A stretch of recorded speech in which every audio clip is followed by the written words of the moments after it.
4 men died in Boston's North End over 3 October nights in 2010. Not in the way you'd expect. No drive-bys, no spray of bullets from passing cars. This was surgical, methodical, the kind of killing that speaks a language older than street violence, older than turf wars, older than the crack houses and corner crews that usually paint American cities red. These weren't casualties of gang warfare. They were executions. And the man who carried them out? He'd sworn 12 years earlier he was done with that life forever. Domenico Valenti, everyone called him Dom, was 56 years old that autumn.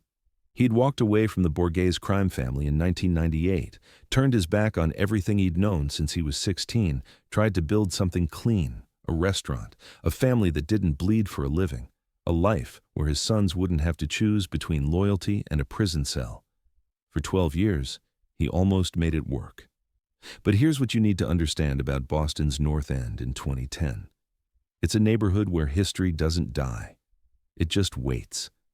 Those narrow streets, barely wide enough for 2 cars to squeeze past each other, they remember everything.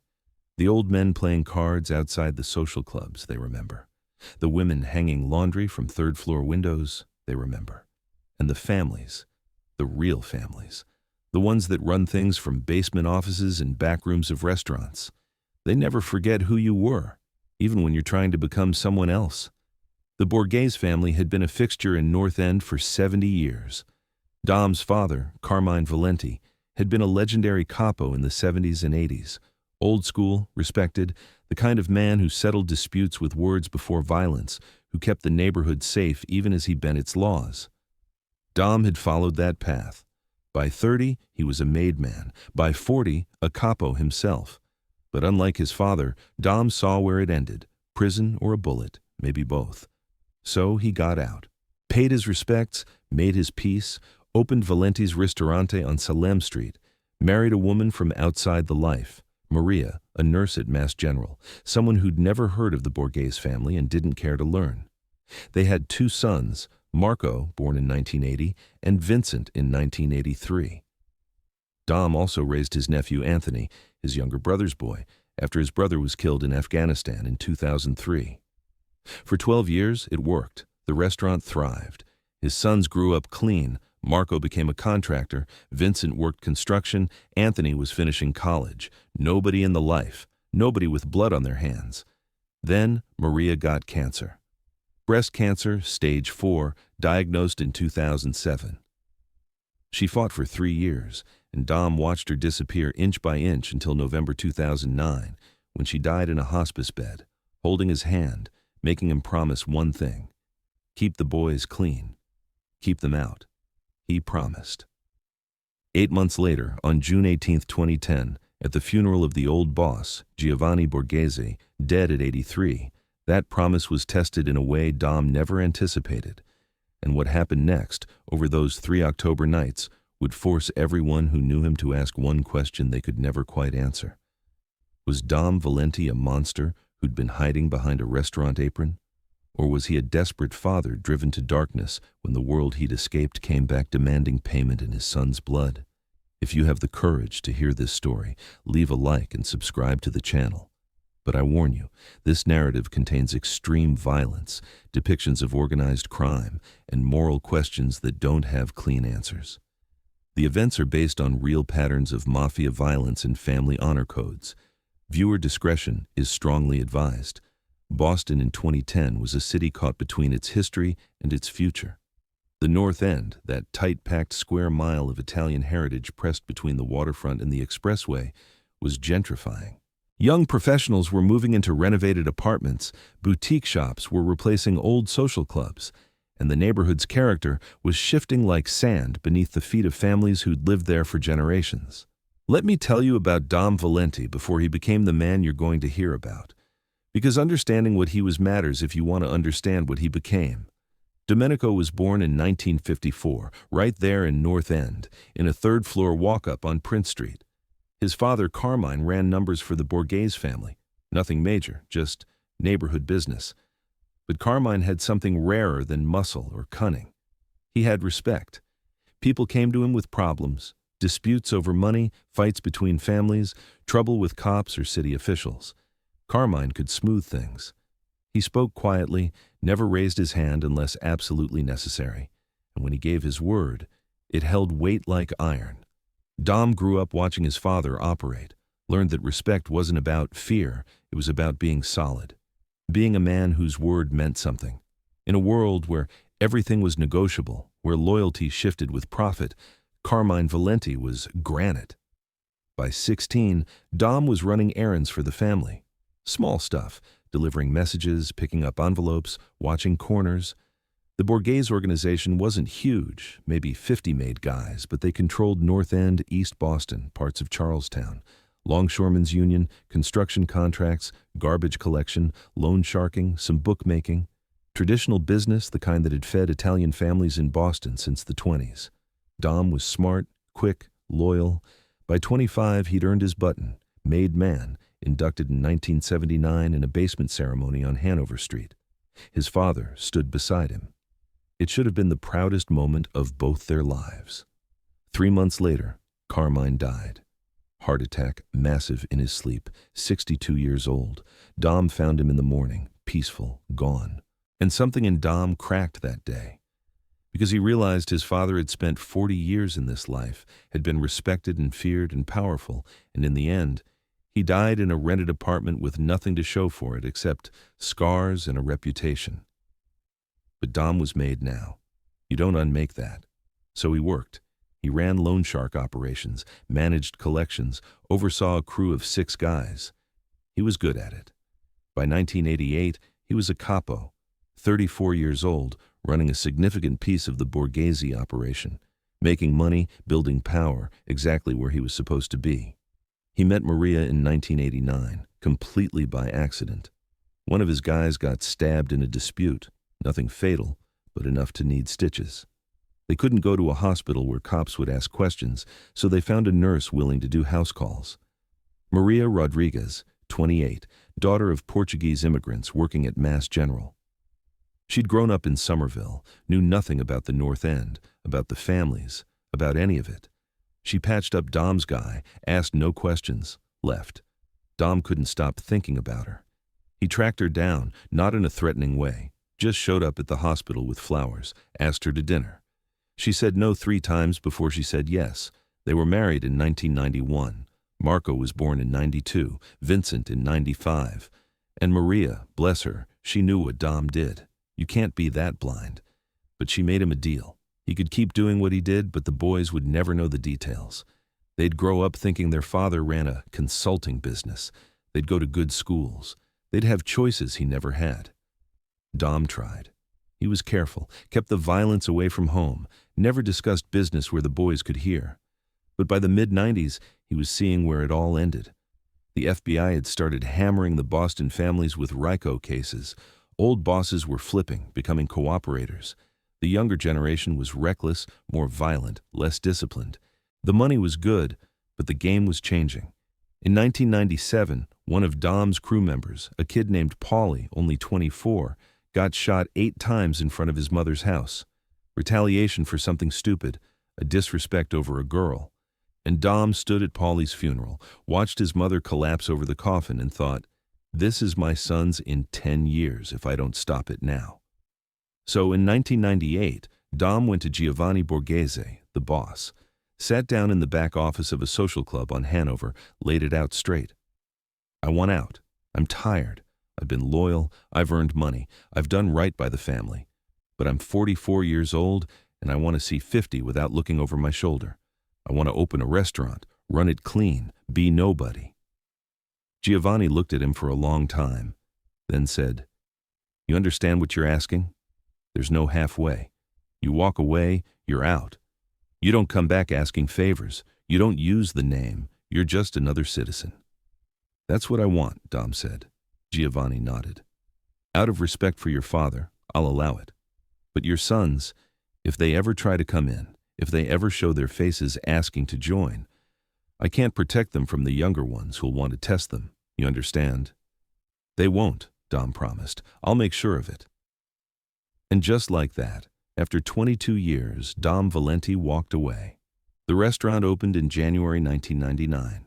Valenti's Ristorante on Salem Street, tiny place with 12 tables, white tablecloths, photographs of the Amalfi Coast on the walls. Dom cooked. He'd learned from his mother, who'd learned from hers, recipes that went back to the village in Calabria where the Valentis had originated. Real food, the kind you can't fake. Maria worked the front, greeting customers, managing reservations, making people feel like they were eating in someone's home instead of a restaurant. Marco was 7, Vincent 4. They'd help on weekends, bussing tables, folding napkins, thinking it was fun. Anthony, Dom's nephew, wasn't in the picture yet. That came later. Those first few years were good. Hard, because starting a business is always hard, but good. The restaurant built a reputation, not fancy, just solid. The kind of place where North End residents brought their families, where tourists stumbled in and left raving about the carbonara. Dom poured everything he'd earned in the life into making it work, and it did. But here's the thing about leaving the mob. You can walk away from the business, but the neighborhood doesn't forget who you were. The younger guys in the Borghese family, the ones coming up in the late 90s and early 2000s, they'd heard stories about Dom Valenti. Legendary capo, his father's son, tough when he needed to be, smart enough to get out clean. Some respected it, others saw it as weakness. Then 2003 happened. Dom's younger brother Sal was killed in Afghanistan, roadside bomb outside Kandahar. Sal had joined the Marines to get away from the family legacy, to be something different. Died at 31, left behind a wife and a 5-year-old son, Anthony. The wife couldn't handle it, fell apart, drugs, disappeared within a year.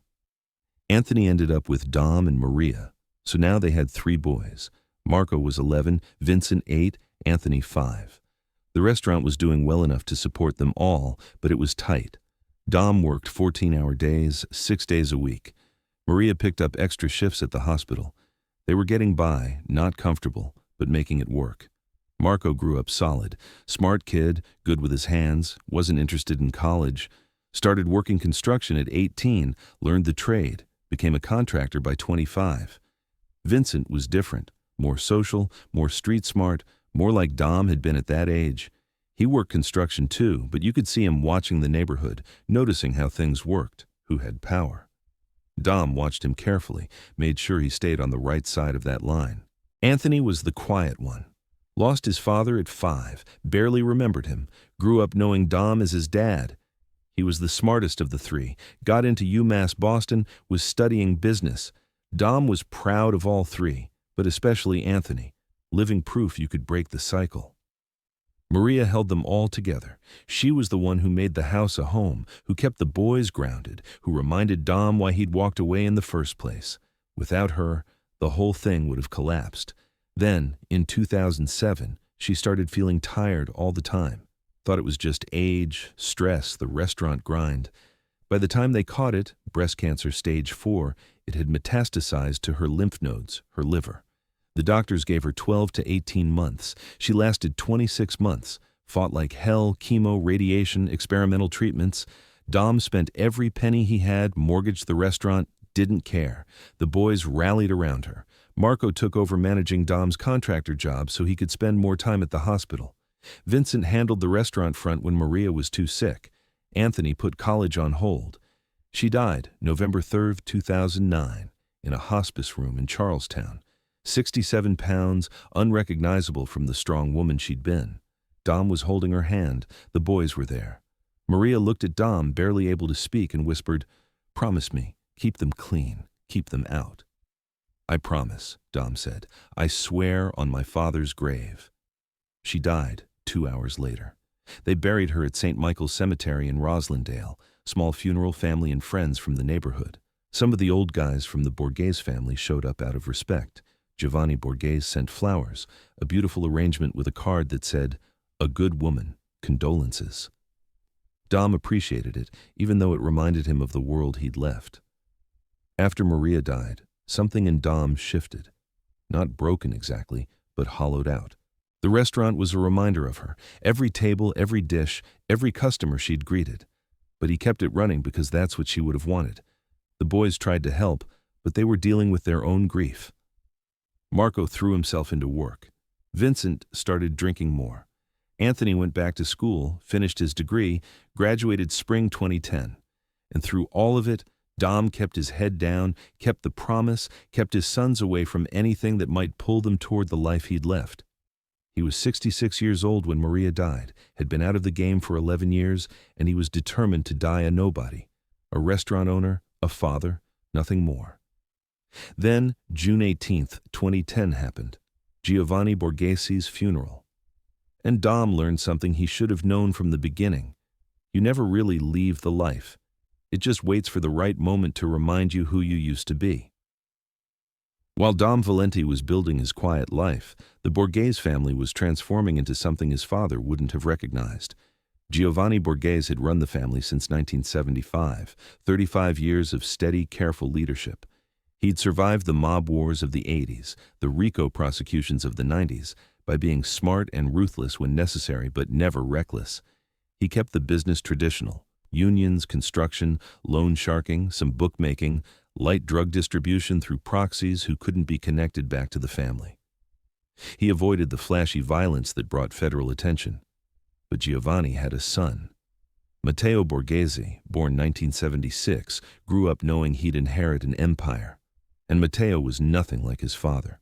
Matteo was entitled, vicious, ambitious in ways that made the old guard nervous. He'd grown up wealthy, never had to scratch and fight like the previous generation, got arrested 3 times before he was 20. Assault, weapons possession, extortion, and Giovanni had to use every connection he had to keep the kid out of prison. Matteo didn't learn. He got worse. By his 30s, Matteo was running his own crew within the family. 5 guys, all younger generation, all loyal to him personally rather than to Giovanni. They were moving serious weight in cocaine and opioids, running protection rackets that crossed into actual terrorism, shaking down businesses that had paid respects to the family for decades. The old capos complained, but Giovanni was getting old, losing his grip. He couldn't control his own son. Matteo's crew was tight.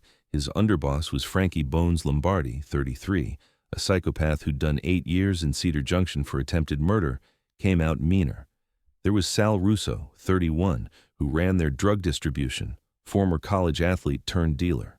Tommy Scarpetti, 29, handled collections, broken legs were his specialty. Vince Romano, 34, managed their sports betting operation. And finally, Leo Costa, 36, the oldest of the crew, technically the smartest, handled their relationships with other families and criminal organizations. These 5, with Matteo at the head, represented everything the Borghese family had avoided for decades. They were loud, flashy, violent for the sake of being violent. They drove expensive cars, wore designer clothes, frequented clubs where they threw money around like confetti. The FBI loved them, easy to track, easy to build cases against. But they were making so much money that Giovanni couldn't afford to cut them loose. The tension within the family was obvious to everyone. The older capos, men in their 60s and 70s who'd come up under Giovanni's father, despised Matteo's crew. They saw them as undisciplined, disrespectful, a threat to the family's long-term survival.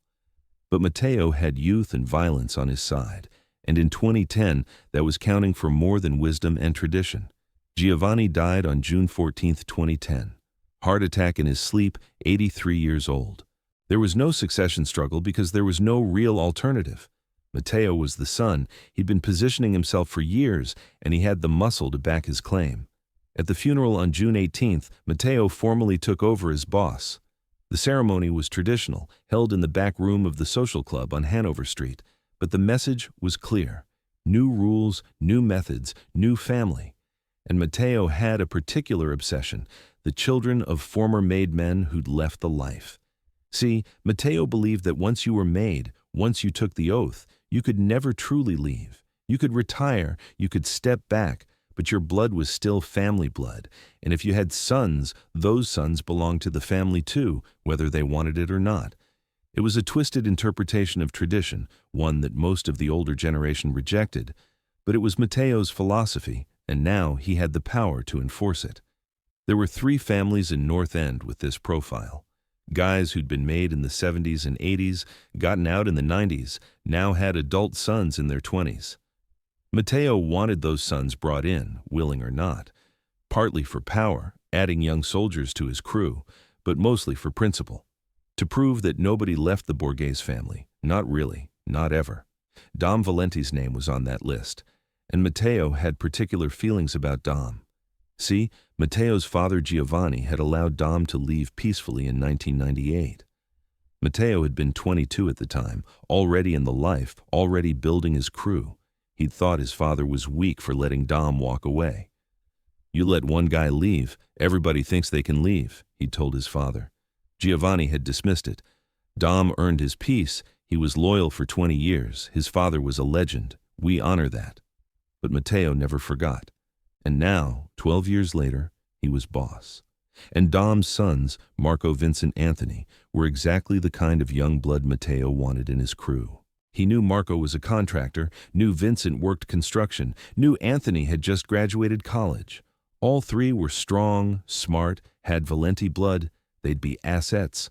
More than that, bringing them in would send a message. The new regime didn't respect the old agreements. If Matteo could force the sons of a legendary capo back into the life, it would prove his dominance over even his father's legacy. Giovanni Borghese's funeral was on a Friday, June 18, 2010, at St. Leonard's Church on Hanover Street, the same church where he'd been baptized 83 years earlier, where he'd married his wife in 1954, where both his parents had their funerals. For North End, it was history in motion. 300 people attended. Made men from the Borghese family, associates, businessmen who'd worked with Giovanni, politicians he'd supported, even some FBI agents watching from a respectful distance because even they acknowledged Giovanni had been a different breed. A criminal, yes, but one who'd operated with a certain code. Dom Valenti attended. He hadn't wanted to, but not showing would have been a disrespect he couldn't afford. Giovanni had let him leave peacefully, had sent flowers when Maria died, had always treated him with dignity. So Dom put on his black suit, took his sons, Marco, Vincent, Anthony, and went to pay his respects. The service was traditional. Priest spoke about redemption and forgiveness, carefully avoiding any specifics about how Giovanni had earned his living.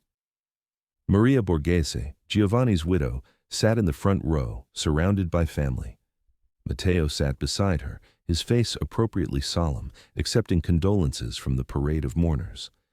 After the service, there was a reception at the Prince Hall, a function space the family had used for decades. Food, drinks, stories about Giovanni. Dom stayed in the back, keeping his distance, planning to pay his respects to Maria and leave quickly. The boys stood with him, uncomfortable in this world their father had tried to keep them from. Then Matteo approached. Dom saw him coming, felt his stomach tighten. Matteo had that predator walk, the kind Dom recognized from his own past. 4 of Matteo's crew, Frankie Bones, Sal Russo, Tommy Scarpetti, Vince Romano, followed a few steps behind. Dom Valenti, Matteo said, loud enough that nearby conversations stopped. It's been a long time. Matteo, Dom said evenly, I'm sorry for your loss. Your father was a good man. He was, Matteo agreed. He respected the old ways, maybe too much. He looked at Marco, Vincent, Anthony. These your sons? 2 sons and my nephew, Dom said. They came to pay respects. Valenti boys, Matteo said, looking them over like he was inspecting horses. Strong looking. How old are you guys? Marco, sensing something off, answered carefully. I'm 28. Vincent's 27. Anthony's 21. Good ages, Matteo said. My father, he let your dad walk away from the family. Did you know that? Back in '98, Dom here decides he's done, wants to play restaurant owner, and my father lets him go. Out of respect for Dom's father, Carmine. Old school honor. Dom stayed quiet, but his instincts, the ones he'd spent 12 years trying to silence, were screaming danger. But here's what I've been thinking, Matteo continued, his voice still friendly but with an edge underneath. The family's changing. New leadership, new rules. And one of those rules is this. If you're made, your blood is family blood, forever. You can retire, sure. But your sons, they're family too. They belong with us. My sons don't have anything to do with that life, Dom said quietly. That was the agreement. I left. They stay out. That was my father's agreement, Matteo said. I'm the boss now, and I say your sons need to come in. Good soldiers, Valenti blood. We need them. The room had gone quiet now. Everyone was watching. This wasn't a private conversation anymore. It was a public declaration. No, Dom said simply. They're civilians. They stay civilians. Matteo's smile disappeared. You don't tell me no, Dom. Not anymore. You left the life. You gave up the right to say no. These boys, they're coming in. We'll start slow. Ease them in. But they're coming. Marco stepped forward, didn't like some stranger deciding his future. We're not interested. We have jobs, lives. We don't want... Frankie Bones moved fast, shoved Marco hard. Nobody asked you, kid. Boss is talking to your father. Vincent grabbed Frankie's arm. Don't touch my brother. And that's when it escalated. Tommy Scarpetti grabbed Vincent, threw him against the wall. Anthony tried to step in, and Sal Russo caught him with an elbow to the face. Dom moved to protect his boys, and suddenly he was surrounded. Frankie, Tommy, Sal, Vince Romano, all of them, pushing him back, away from his sons. Matteo stood in the center, watching, letting his crew handle it. The room was frozen. 150 people, many of them made men, all watching this public humiliation and doing nothing. Because this was the new boss asserting dominance, and nobody wanted to be the one who challenged him on the day of his father's funeral. They beat Dom systematically. Not enough to hospitalize him, but enough to humiliate. Fists to the body, a kick to the leg, a slap across the face. The boys tried to fight back and got beaten worse. Marco took a punch that split his lip. Vincent got a knee to the ribs. Anthony, the youngest, got thrown through a folding table. Then, Matteo walked over, stood above Dom, who was on his knees, bleeding from his nose, 56 years old and being beaten in front of his children, in front of a room full of people who knew exactly who he'd been and what he'd given up to avoid this exact scenario. You're nobody now, Dom, Matteo said clearly, just an old man who runs a restaurant. You gave up your voice when you left. Your sons, they'll come work for me, and you'll watch it happen because you're nobody, you're nothing. And then, the final insult. Dom wore a ring on his right hand, his father's ring. Gold band with the family crest engraved in it. The ring Carmine Valenti had worn for 40 years, that Dom had inherited when his father died in 1979. He'd worn it every day for 31 years. It was the only connection to his father he had left. Matteo saw it, recognized it, reached down, grabbed Dom's hand and twisted the ring off his finger. I'll keep this, Matteo said. Reminder that the Valenti name still belongs to this family, and your boys will understand that soon enough. He walked away. His crew followed. The reception slowly, awkwardly, resumed. Dom knelt on the floor, bleeding, his father's ring gone, while his sons pulled themselves together and came to help him up. Nobody said a word. Nobody helped. 150 people, many of them men who'd worked with Dom, who'd respected Carmine, all watching in silence. Because that's how it worked. You don't step into another man's business. You don't challenge the boss. You survive by keeping your head down. Dom and his sons left through the back door, got to Dom's car, drove home in silence. And the entire drive, Dom was thinking about one thing, the promise he'd made to Maria. Keep them clean. Keep them out. He'd just watched that promise get beaten to death in front of him, and every instinct he'd suppressed for 12 years was waking up, cold and old and absolutely certain. If he did nothing, Matteo would take his sons, would pull them into the life, use them, destroy them. And Dom would watch it happen like he'd watched Maria die, helpless, unable to protect the people he loved most, unless he went back to being the man he'd left behind, the man his father raised. The man who understood there was only one language Matteo's generation understood, violence more ruthless than they could imagine. That night, sitting in his kitchen, sons asleep upstairs with ice packs on their bruises, Dom made a decision. He'd keep his promise to Maria, he'd keep the boys clean, but he'd do it by making sure Matteo and his crew never got the chance to take them. The Boston Reckoning. When a retired mafioso hunted his own family. Final parts. The trial began March 2011, Suffolk County Superior Court. Judge Patricia Morrison presiding, cameras banned from the courtroom, but the media circus outside was relentless. People lined up at 5 in the morning just to get seats in the gallery. The prosecution had an easy job. 5 bodies, ballistics matching the Valenti's guns, confessions on tape, surveillance footage of Marco's truck near multiple crime scenes. Assistant DA Michael Brennan laid it out methodically. These 4 men planned and executed 5 murders over 48 hours. This wasn't self-defense. This wasn't passion. This was calculated, premeditated, cold-blooded murder. The defense attorney, a public defender named Sarah Chen, tried to argue extreme emotional disturbance. She painted the picture of the funeral, the beating, Mateo's threats. Put character witnesses on the stand, neighbors who testified Dom was a good man, restaurant customers who loved him, even a priest from St. Leonard's who spoke about Dom's dedication to keeping his sons out of the life. But it didn't matter. The jury heard 5 days of testimony and deliberated for 6 hours. Guilty on all counts. All 4 Valentis. 5 counts of first-degree murder each. The families of the dead attended every day. Mateo's mother, Maria Borghese, stared at Dom with hatred that could have burned holes through concrete. Frankie's sister wept constantly. Tommy's mother collapsed when the verdict was read. At sentencing, Judge Morrison was harsh but honest. "Mr. Valenti, you claim you did this to protect your sons, but you've destroyed them instead. You've taken 3 young men who had their whole lives ahead of them and turned them into murderers. Whatever Mateo Borghese threatened to do to them can't be worse than what you've actually done." Dom sat silent, accepted every word. Judge Morrison handed down the sentences in April 2011. The courtroom was packed, tension thick enough to cut. "Domenico Valenti," she said, "you are sentenced to life in prison without possibility of parole on each of 5 counts of murder in the first degree. These sentences to run consecutively.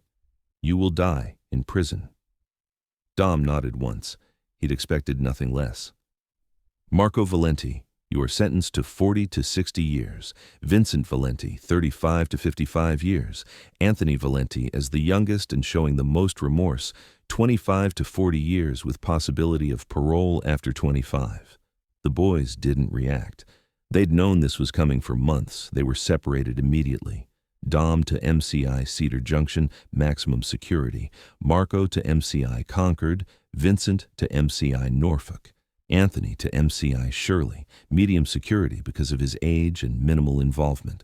The state ensured they couldn't communicate easily, couldn't form any kind of organization inside. Dom adjusted to prison life quickly. At 56, he was older than most inmates, but his reputation preceded him.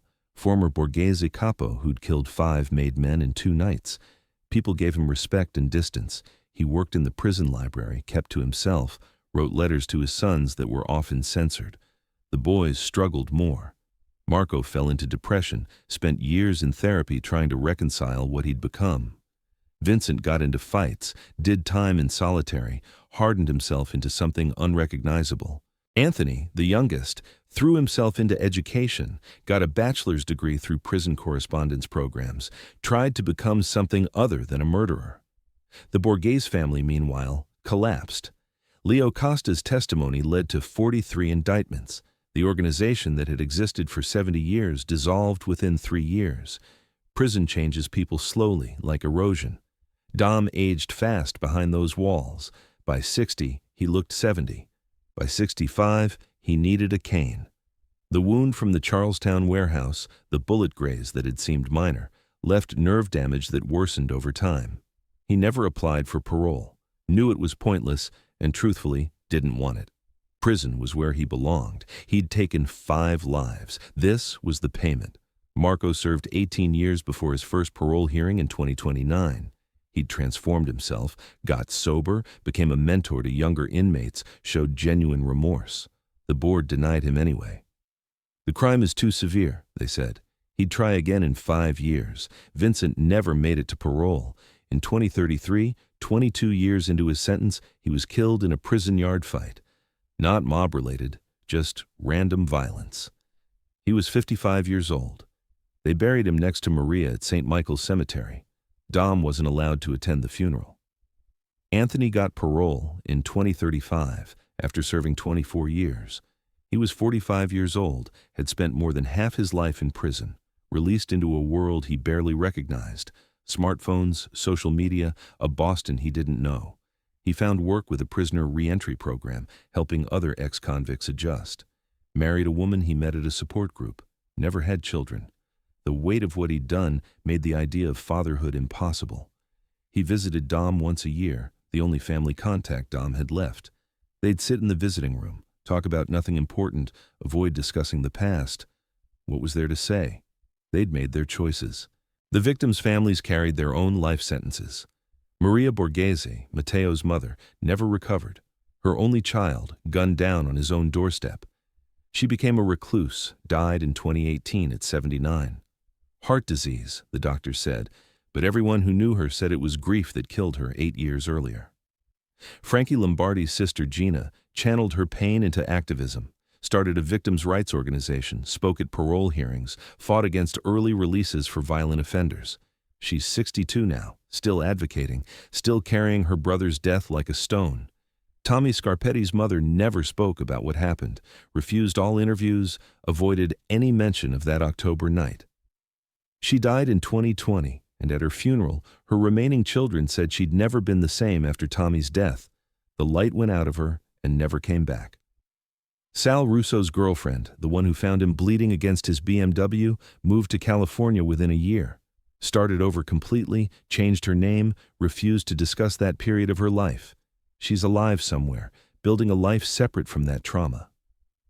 Vince Romano's family was small, just a brother and an elderly father. They buried him quietly, sold his possessions, tried to forget. The father died 2 years later. The brother still lives in Boston, works construction, never talks about Vince. And Leo Costa, the one who survived? He lives under witness protection somewhere in the Midwest. New name, new identity. His son grown now with children of his own who know nothing about their grandfather's past. Leo gave one interview in 2019, anonymous, voice disguised. I think about them every day, my friends who died. I survived because I had a kid. That's the only difference between me and them. Dom Valenti died February 12, 2023, in the prison infirmary at MCI Cedar Junction. He was 68 years old, had served 12 years of his life sentence. The cause was heart failure, complicated by years of untreated hypertension and the stress of incarceration. Anthony was notified. He claimed the body, held a small funeral at St. Michael's Cemetery. Dom was buried next to Maria, finally reunited after 14 years. Fewer than 20 people attended, no media. North End had moved on long ago. Marco is still in prison, 71 years old now, still hoping for parole. Anthony visits him occasionally. The restaurant Valenti's closed in 2011 after the arrests. Someone else owns the building now, a boutique selling overpriced Italian imports to tourists. The North End itself has changed beyond recognition. Gentrified, sanitized, the old families mostly gone or invisible. But here's what we need to understand, what this story really teaches. Dom Valenti was wrong, completely, fundamentally wrong. He believed violence was the only answer, that eliminating threats was protection. But look at the result. 5 men dead, their families destroyed, his own sons' lives ruined. And for what? Safety that never came? Honor that meant nothing behind prison walls? There were other options. The FBI. Witness protection, leaving Boston entirely. Were they perfect solutions? No. But they weren't murder. Dom chose the path of violence because it was what he knew, and it destroyed everyone it touched. We can understand his desperation, a father trying to protect his children while still condemning his actions. Both things can be true. But understanding isn't excusing. 5 families lost sons, brothers, fathers. The Valenti boys lost their freedom, their futures, their father, all because one man decided his code of honor was worth more than human life. The real tragedy isn't just the deaths, it's the waste. Dom had escaped the life, built something legitimate, raised good sons. He had 12 years of peace, and he threw it all away because he couldn't imagine a world where his old solutions didn't apply. He returned to violence because violence was his language, and in doing so, proved that you can leave the mob, but the mob never really leaves you. This isn't a story with a moral lesson that makes you feel good. It's a story about how trauma, pride, and desperation can turn decent people into monsters. About how cycles of violence perpetuate themselves across generations. About how the systems that should protect us often fail, leaving people to make impossible choices. But those impossible choices still have consequences. and those consequences destroyed more lives than Matteo Borghese ever could have. If this story made you think about justice, revenge, family, and the terrible prices we pay for both, leave a like on this video, subscribe to the channel for more true crime stories that don't have easy answers, share this with someone who needs to hear it, and here's the question I want you to answer in the comments. If you were in Dom's position, your family threatened, the system unable to help, your children's futures at stake, what would you have done differently? Where do you draw the line between protection and destruction? How far is too far when the people you love are in danger? Because these questions aren't just about Dom Valenti in 2010. They're about every parent who's ever felt powerless, every person who's ever been pushed to their breaking point, every choice between who you want to be and what circumstances demand you become. Comment below. Let's talk about it, because understanding these questions is the only way we stop the next person from making Dom's mistakes. Until next time, remember that the monsters in true crime stories aren't always born that way. Sometimes they're made. One humiliation, one threat, one desperate night when honor demands blood, and the only justice available comes from the barrel of a gun you swore you'd never pick up again.